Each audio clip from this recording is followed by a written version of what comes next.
Yeah, what's good? What's good? Mm. This is your man. This is your man DU. This is your man DU. And we gonna talk some trash today. Um, I'm not in my studio as usually. I'm getting some work done in my studio, but I had to talk sports. I had to get on here and talk about what's going on in the world of sports. Hold on, let me put on my glasses. Okay. Oh, I can see clearly now. The rain is gone. Yeah. Um, hey, you know what it is. It's your man DU. It's your man DU. And we gonna get right into it.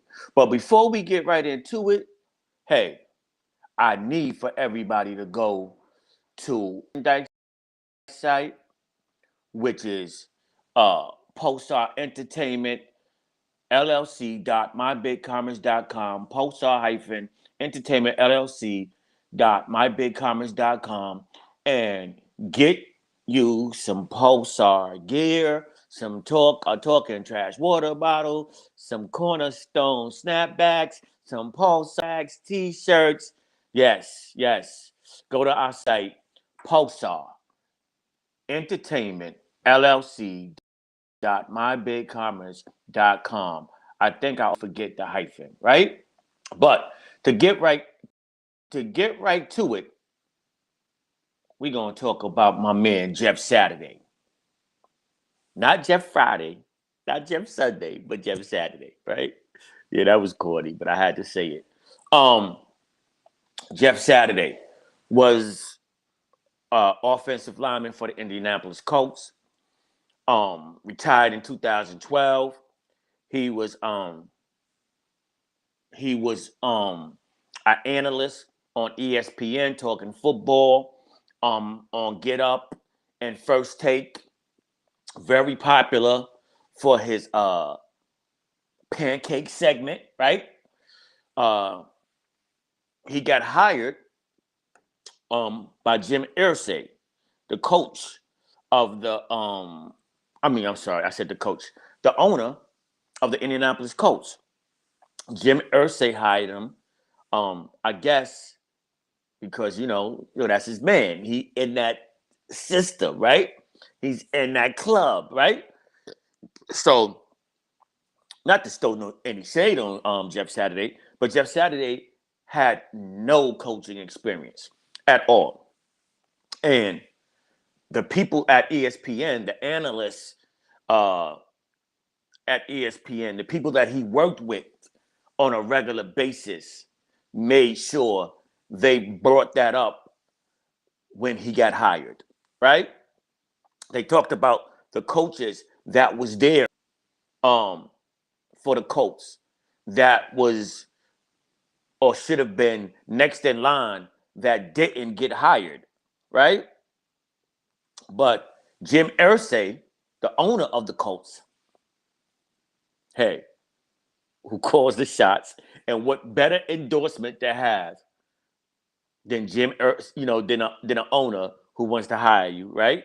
Say, yo, his lack of experience as a head coach is going to be a plus. So, but you know what? Jeff Saturday went out. He put Matt Ryan back in as the starting quarterback, and he got his first win, 25-20 over the Las Vegas Raiders. He even made Derek Carr come to the podium and cry, right? Derek Carr was crying after a loss. Okay. There's no crying in football, Derek.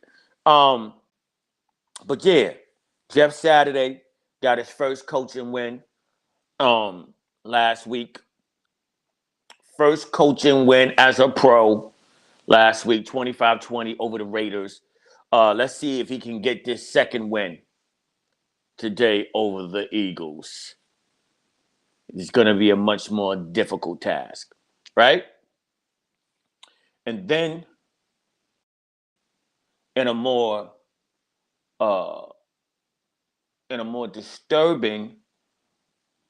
more disturbing somber note, we got to talk. I don't have to. I don't have to talk about anything. I can do whatever I want, right? But um, I feel the need to mention the young men that were killed at the University of Virginia. The campus shooting that went on the University of Virginia. Um, it was a junior wide receiver named Lavelle Davis was shot and killed. Another junior wide receiver named Devin Chandler was shot and killed. And another defensive end, and a defensive end, not another, but a defensive end, Deshaun Perry was killed um, by a teammate or former teammate, should I call him? By the name of Christopher Darnell Jones. Christopher Darnell Jones was a running back on the University of Virginia team. There were two other people that were injured. One was a young lady, I don't know her name, but she's injured and she's, you know, um, thankfully, home and recovering.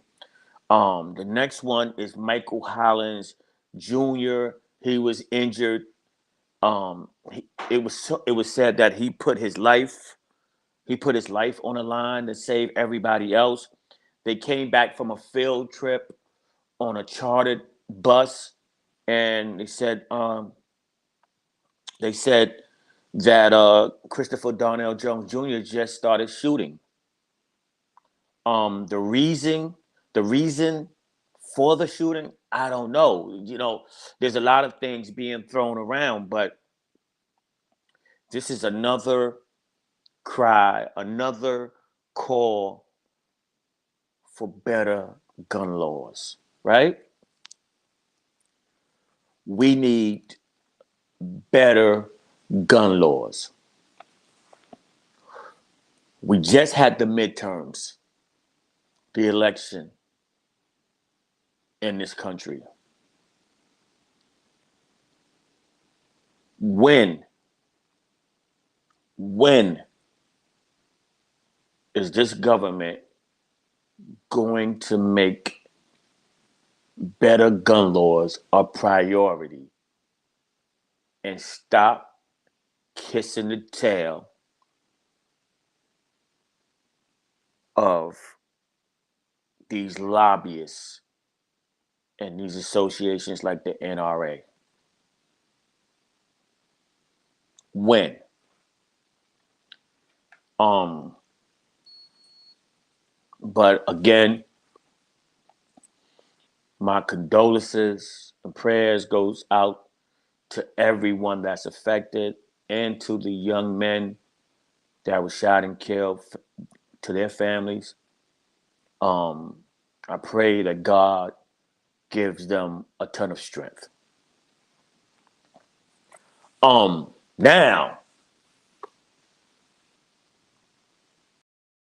moving on, we're going to talk about, or I'm going to talk about, and y'all can put some comments in. What do the Knicks need? What do the New York Knickerbockers need?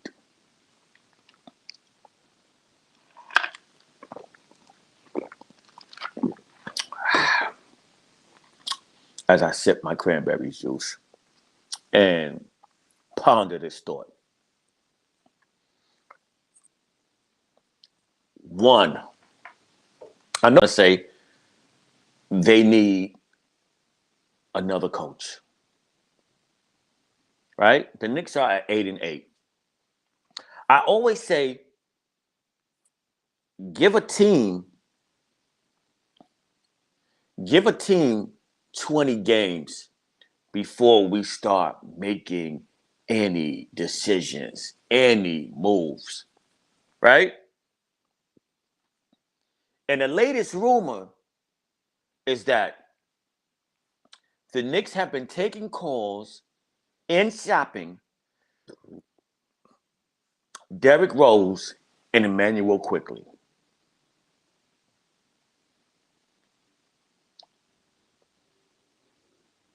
Which, in my opinion, at 8-8, it's a good thing. Because if I have to say, like if I have to rank 1 through 5 or 1 through 3, who's been the best players for the Knicks? And I'm gonna give it 1 through 5. Who's been the best players for the Knicks? Starting at 1, and I'm gonna say this is in order. Best players for the Knicks so far this season at 8-8 has been Jalen Brunson. Jalen Brunson is definitely at 8-8 the heart, the glue to this team. The heart, the glue to this team. Second, and I know people are not going to agree with this because this guy is highly unpopular in New York, is Julius Randle. Julius Randle has played his tail off. Julius Randle is the best player. Has he played better than Jalen Brunson?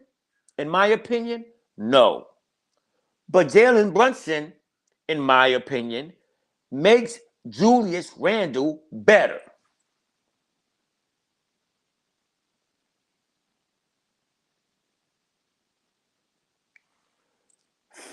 Third,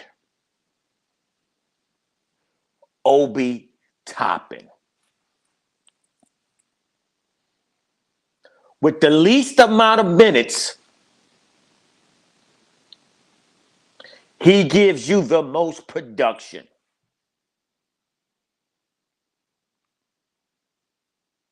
You see him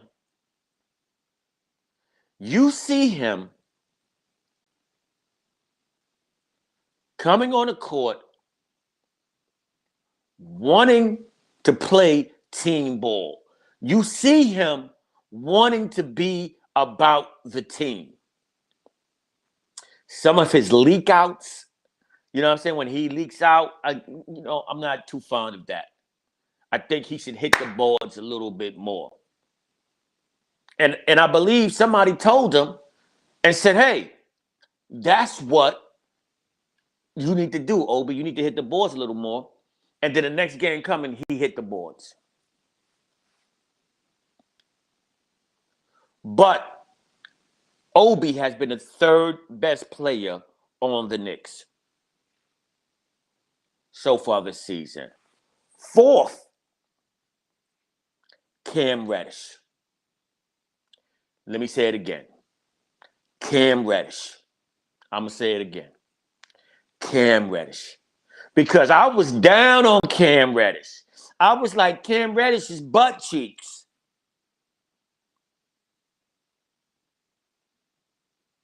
But I'm watching him commit himself to defense. I'm watching him play clutch basketball when the Knicks need him. Right? He's tough to guard. His length is important on defense. He's 6'8". And at number 5, Jericho Sims. Jericho Sims.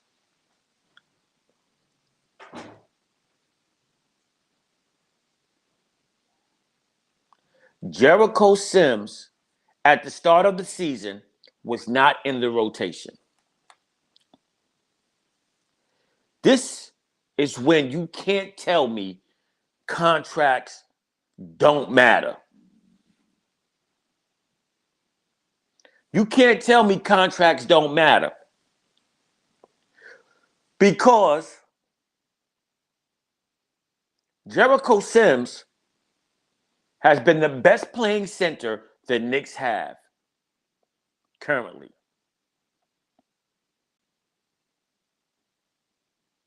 Even when Mitch was healthy, he didn't play better than Jericho Sims.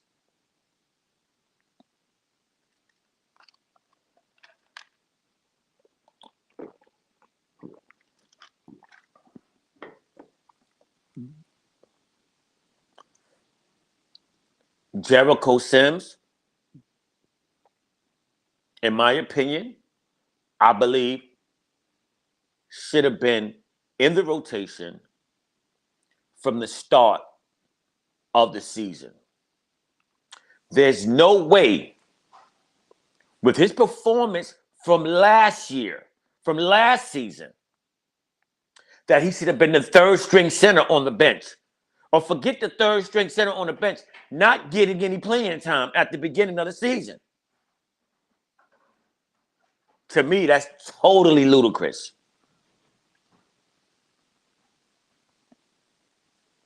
So those 5 players, Jericho Sims, Cam Reddish, Obi Toppin, Julius Randle, Jalen Brunson, I believe is the strongest 5 on that team. I'm not saying they're the starting 5. They're the strongest 5. The 5 guys that have played the best on the New York Knickerbockers.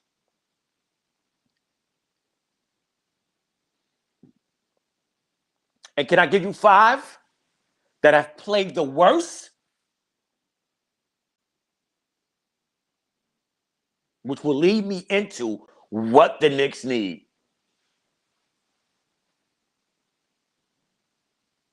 Number 1, who has played the worst? R.J. Barrett.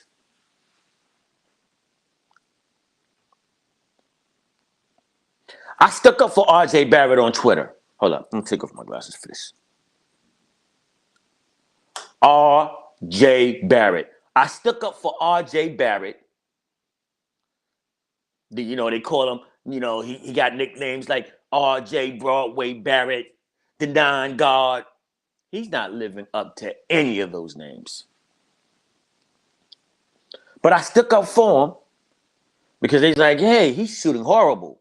I was like, yo, RJ's going to be all right. He always start off slow. Yo, we're 16 games in, and he has yet to really have a really good game. To me, no, not to me. He has yet to be impactful. He has yet to earn this money. This man is a chuck. It's too many times. I don't know what he's trying to prove. That players are open, and he's just going 1-on-3, 1-on-4. Obi's waving in the corner, pass me the ball. Cam's waving in the corner, pass me the ball. Quickly's waving in the corner, pass me the ball. And RJ is just chucking. Chucking his butt off and being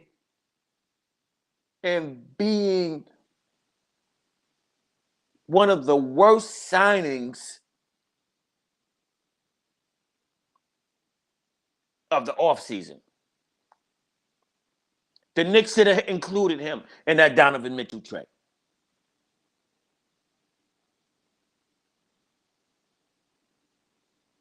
Number 2, Evan, parlez-vous Fournier, the Frenchman, Evan Fournier. Yo, this dude has 2 left feet on defense. Enough said. He's not even in the rotation anymore. Cam, who wasn't in the rotation, who got hurt, come and take your starting job. Are you kidding me? Are you kidding me?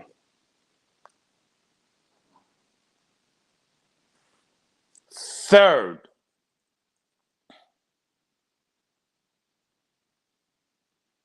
Emmanuel Quickly. Quickly's supposed to be a gunslinger. He's supposed to be a shooter. This dude hasn't really been able to throw a rock against the side of a barn. He hasn't been able to throw a rock against the side of a barn.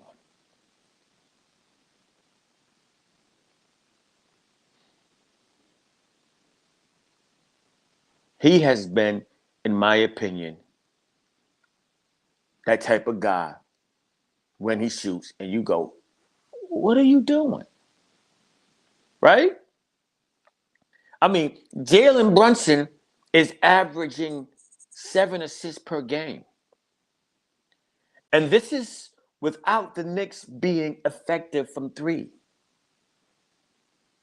And Evan Fournier and Emmanuel Quickly is supposed to be those individuals that are supposed to be effective from three.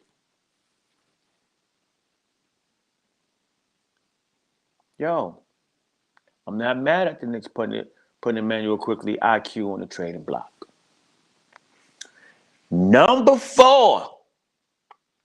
Look at it. Look at it. Number 4. Because he hasn't been healthy. He's never healthy. Really haven't made an impact. Look like the Knicks made a mistake giving him money. Because they got Hartenstein and they got Jericho Sims, but Mitchell Robinson. Knicks going to have to make a decision about Mitchell Robinson. They made 2 mistakes, man. They gave RJ money and they gave Mitch money, man. I'm truly believing, like, hey, like, yo, like, Mitch is a liability on offense because he can't shoot free throws. Jericho can't shoot free throws, but he's way more aggressive. Way better defender out on the perimeter.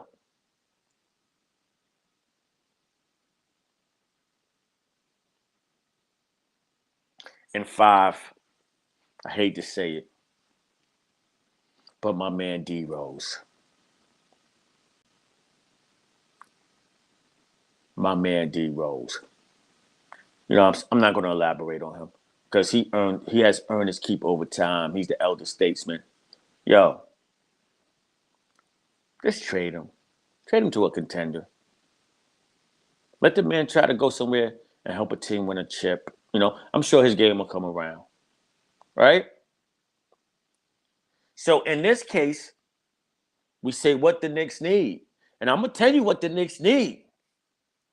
The Knicks need to make the play-in or contend for the play-in, but still be in the lottery.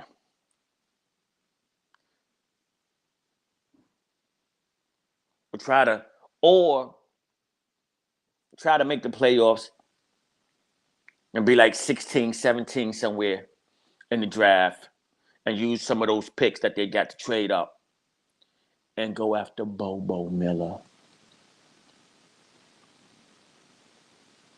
It's a kid named Bobo Miller. Remember that name. 6'11". I think a 7'5" wingspan. People talking about Wembanyama. This is going to be a deep draft. But remember Bobo Miller. The Knicks are going to have to find their superstar somewhere in the draft if they don't get one. They're going to have to make a move with RJ. They got to make a move with Mitchell. They got to make a move with D Rose. They got to admit that they made some mistakes signing RJ. They have to find more time for Obi Toppin. Thibodeau is just starting to put Obi Toppin and Julius Randle on the court together. Obi needs more time.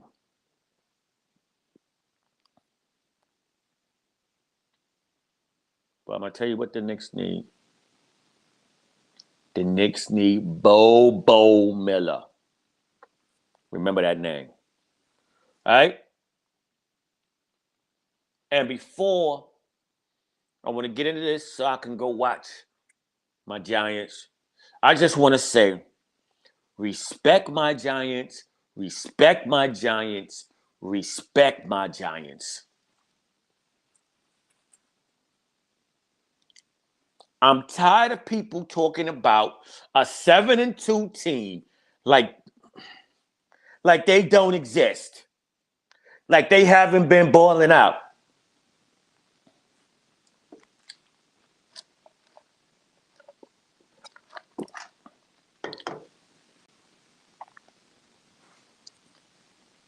Did they beat the Texans? Yes. Should they have beat the Texans? Yes. If they didn't beat the Texans, everybody would be clowning the Giants right now. What did Barkley have? Barkley had 35 rushes for 156 yards. The Giants took care of business with the Texans, as they should. Stop talking about a 7-2 team like they're 3-6. The 3-6 team that they're playing today is the Detroit Lions. Please stop talking about a 7-2 team like they're 3-6. Put some respect with a K at the end on my Giants. Look, am I finished or am I done? I'm both. Because I'm getting ready to watch the Giants and put some respect on my Giants. Right? Yo, this is your man DU, and this is Talking Trash. I see y'all next Sunday, hopefully back in my studio. Everybody take care. Have a great Sunday.